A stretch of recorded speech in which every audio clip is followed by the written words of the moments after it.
Halina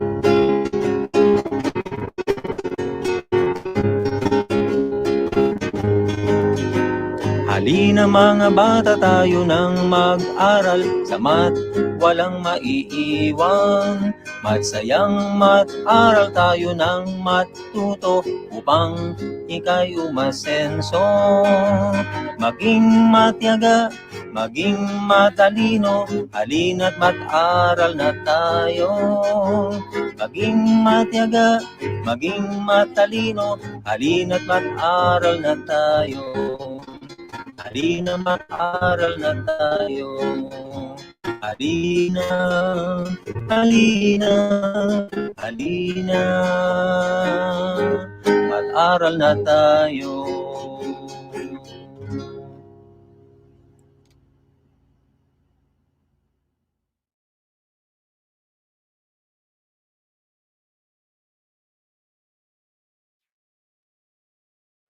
Good afternoon and mabuhay everyone. Sa pagpapatuloy po ng ating Project SOAR o ang series of online academic review of mathematics for grade learning module.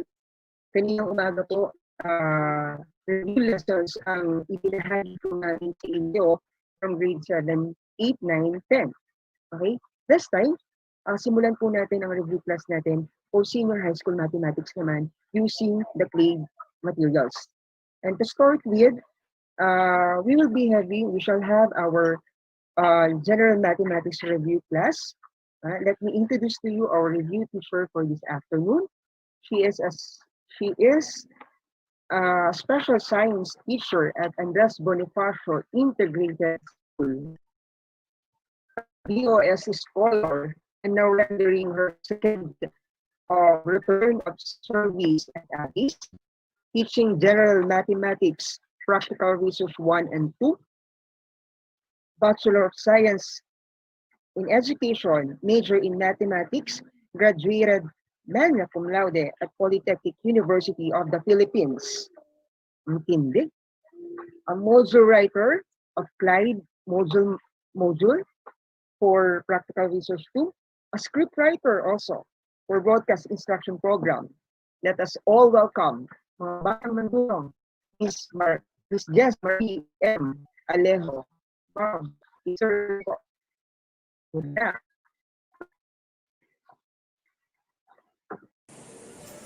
Maraming salamat, Sir Ryan.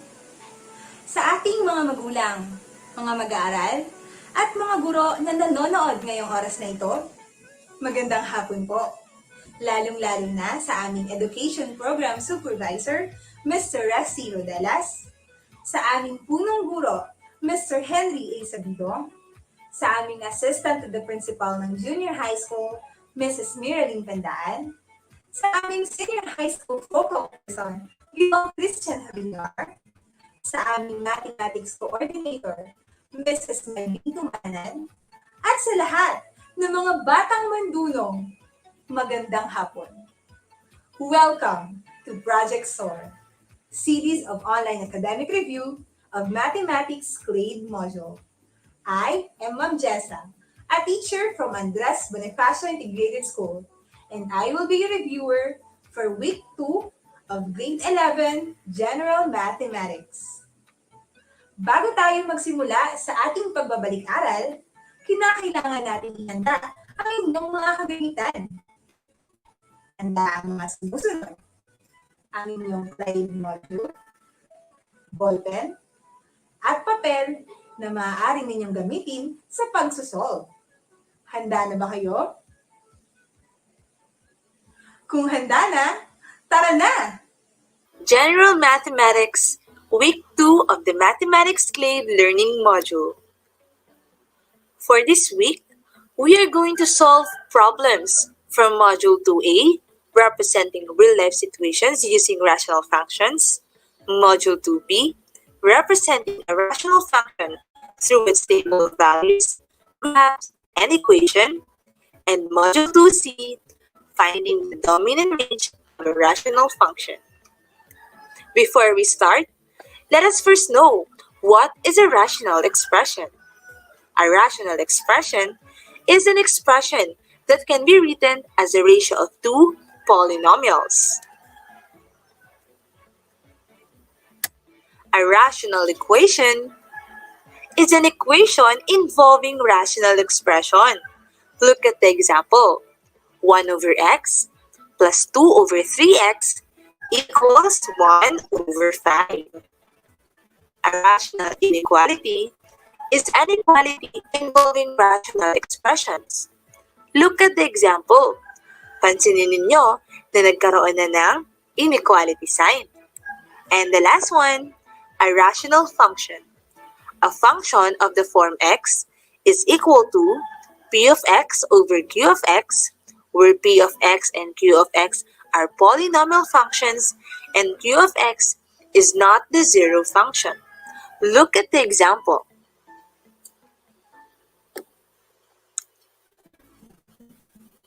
At ngayong alam nyo na ang pinagkaiba ng rational equation, rational inequality, at rational function.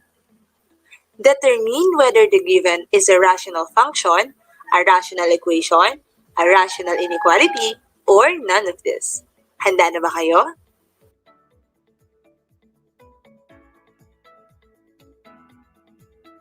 Y equals 5x cubed minus 2x plus 1.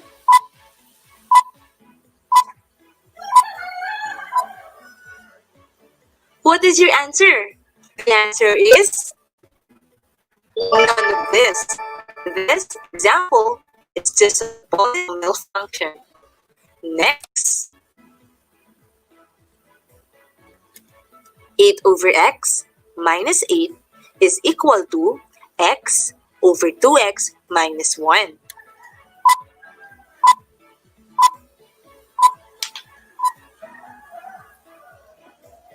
The answer is correct. This is an example of a rational equation. How about this one?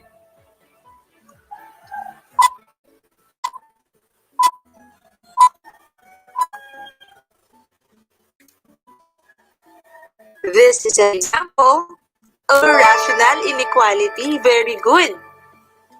How about this?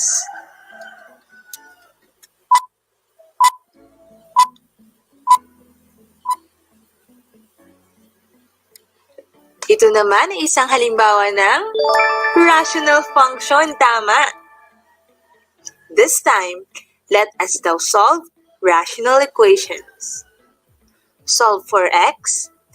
X over x plus 2 minus 1 over x minus 2 is equal to 8 over x squared minus 4. To solve this equation, let us first factor out the equation. This will now become x over x plus 2 minus 1 over x minus 2 is equal to 8 over, what are the factors of x squared minus 4? It is x plus 2 and x minus 2. Now, let us multiply both sides of the equation by their LCD. And what is the equation na to? LCD is x plus 2 and x minus 2.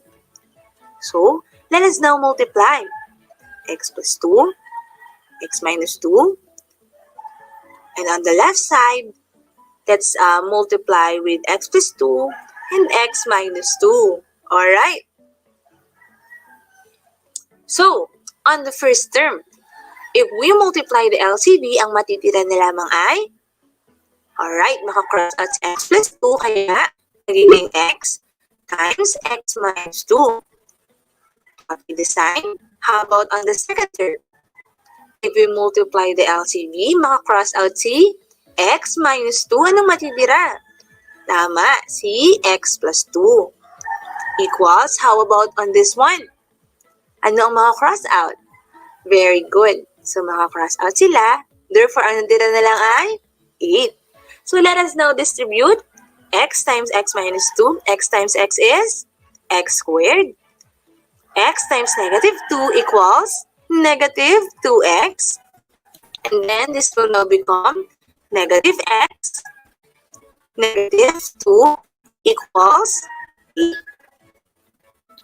So, x squared, combine like terms. So, magiging negative 2x minus x is equal to negative 3x. And then, transpose 8. So, magiging negative 8 equals 0. Let us simplify the equation. So, this will now become x squared minus 3x minus 10 equals 0. And then, we can now factor this out. So, ano po ang factor ng equation na ito? It is x minus 5 times x plus 2 is equal to 0. So, meron tayong value of x na x equals negative 2 or x equals 5. Since x is equal to negative 2, kapag ito ang sinubstitute natin, this will make the equation undefined. Kailan ba nagiging undefined ang isang equation? Kapag ang denominator ay naging equal to 0. Therefore, the only solution is x is equals to 5. Now, let's go to Module 2A. Let's take the challenge. Consider an ecosystem of rabbits in a park that starts with 10 rabbits and can sustain up to 60 rabbits. An equation that can roughly model this scenario is P equals 60 over 1 plus 5 over T plus 1, where P represents the rabbit population in year T of the study. So, para sa problem ito, we will answer the following question. So, question number 8. What is the rabbit population in year 10? Round your answer to the nearest whole rabbit. So, for here, we will just substitute the value of P, which is P is equals to 10. So, for this equation, magiging 60 over 1 plus 5 over, so kapag sinubstitute natin si 10, magiging 11 na siya. Very good. Dahil 10 plus 1 equals 11. Next one, let's make the denominator as one expression. So, this will become 60 over 16 over 11. Very good.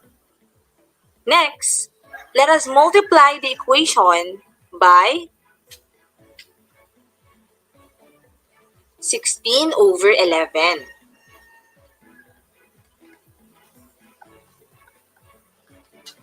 Kaya magiging 16 over 11 is equals to 60. And then, 16p is equals to 60 times 11. 16p is equals to 660. Divide both sides by 16. P is equals to, what is 660 divided by 16?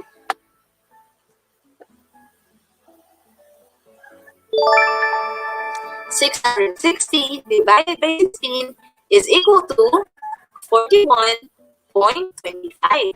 Let's round this off to the nearest whole number. Therefore, there will be 41 rabbits in 10 years. Let us answer letter B. Solve this equation for T. Describe what this equation represents in the context of this problem. Let us make the denominator into one expression. The equation will now become P is equal to 60 over T plus 6 over T plus 1. Ma'am Jeza, saan galing si T plus 6? Okay po. So from here, okay, ginamit natin si t plus 1 as their LCD, kaya si 1 ay magiging t plus 1 plus 5. And therefore, we will just combine the common terms, which is 1 plus 5. So 1 plus 5 equals 6. Okay? That's why meron tayong t plus 6 plus 1. Okay? So next step, okay, so we will now multiply this to p, kaya magiging t plus 6 over t plus 1, p is equals to 60. And then, multiply both sides by t plus 1. Kaya ano na lang ang matitira? Magiging t plus 6 na lang ito is equals to 60 times t plus 1. Okay? Now, we can now distribute. Dito na lang natin i-write ang ating answer. So, distribute p to the 6. So, it will now become pt plus 6p equals 60p plus 60. Since we want this equation in terms of t, let us transpose 60p to the left side. So this will now become pt minus 60p. How about this one? This will now become 60 minus 6p. Okay? And then let us factor this out. So magiging t times p minus 60 is equal to 60 minus 6p. And then divide both sides by p minus 60. Alright, para ma-cross out natin to. So therefore, what is the equation in terms of t? This will now become t is equals to 60 minus 6p over p minus 60. Very good. Nasundan ba ako? Okay.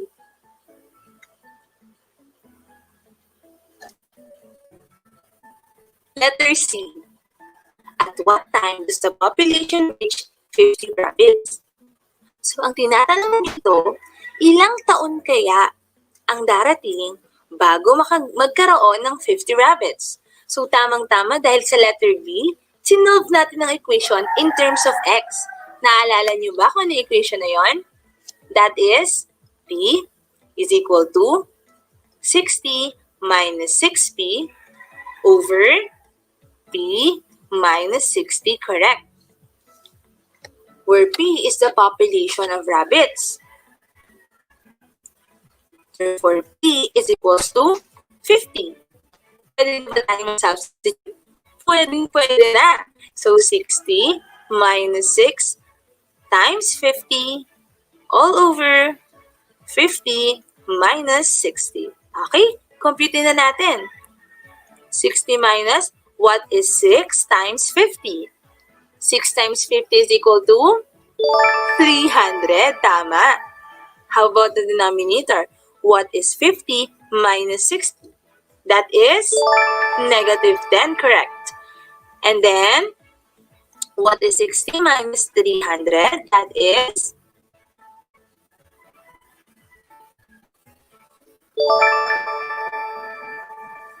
alright, so that is negative 240 over negative 10.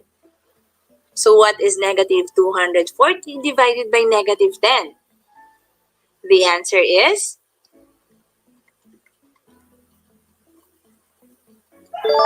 alright, the answer is 24.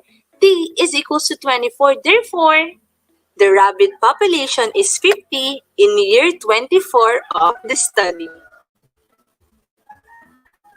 Now let's go to module 2B. Let's take the challenge. Let's read the problem. Members of a high school cheerleading squad plan a trip to support their basketball team at a regional competition. The trip will cost 70 pesos per person plus a 420 pesos deposit for the bus. For this problem, find the total cost of the trip per cheerleader. We will write a function that represents the total cost of the trip per cheerleader, and we will determine the cost per person if 5 cheerleaders go on the trip, 7 cheerleaders go on the trip, and if 10 cheerleaders go on the trip. Alright? So, we can express this function as f of x is equal to, okay, since meron silang 420 pesos na deposit for the bus, so it will become 420 divided by x, where x is the number of person na kasali, plus 70. Very good. So therefore, this now is our function that represents the total cost of trip per cheerleader. Alright. Magkano ang babayaran kapag 5 cheerleaders ang sumama sa trip? We will just substitute 5 into our function. So that will become f of 5 is equal to 420 over 5 plus 70. Okay, class, grab your pen and paper and let us solve. What is 420 divided by 5? 420 divided by 5 is equal to 84. Very good. 84 plus 70 is equal to, okay, 154. F of 5 is equals to 154. Therefore, kapag 5 cheerleaders ang sumama sa trip, magkano ang kanilang babayaran? Magbabayad sila ng 154 pesos. Very good. Next. If 7 cheerleaders go on the trip, alright? So let us again substitute. F of 7 is equals to 420 over 7 plus 70. What is 420 divided by 7? 420 divided by 7 is equal to, okay, 60. Very good. So 60 plus 70 is equal to, i-comment ang sagot, 130. Very good. So f of 7 is equals to 130. Therefore, kapag 7 cheerleaders ang sumama sa trip, magkano ang kanilang babayaran? Magbabayad sila ng 130 pesos. Very good.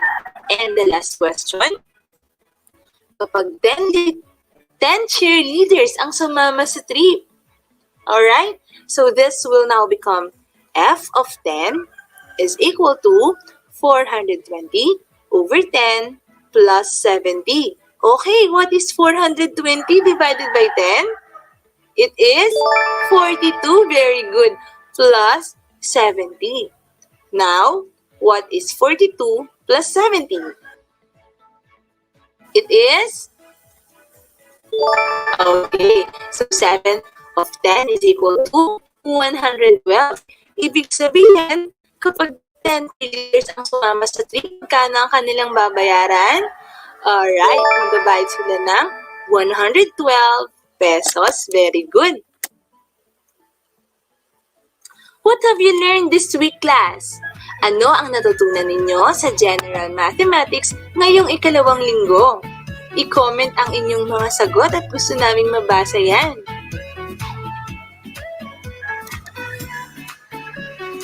Thanks for watching! Maraming salamat at sinamahan niyo ako sa ating pag-aaral ikalawang linggo ng Grade 11 General Mathematics. If you have questions, feel free to send a message to our official Facebook page, Math Team Mathematics Teachers of Mandaluyong, or send a message to your math teacher. Once again, I'm Teacher Jeza saying, Math-sayang mag-aral, tayo ng math-tuto. Bye!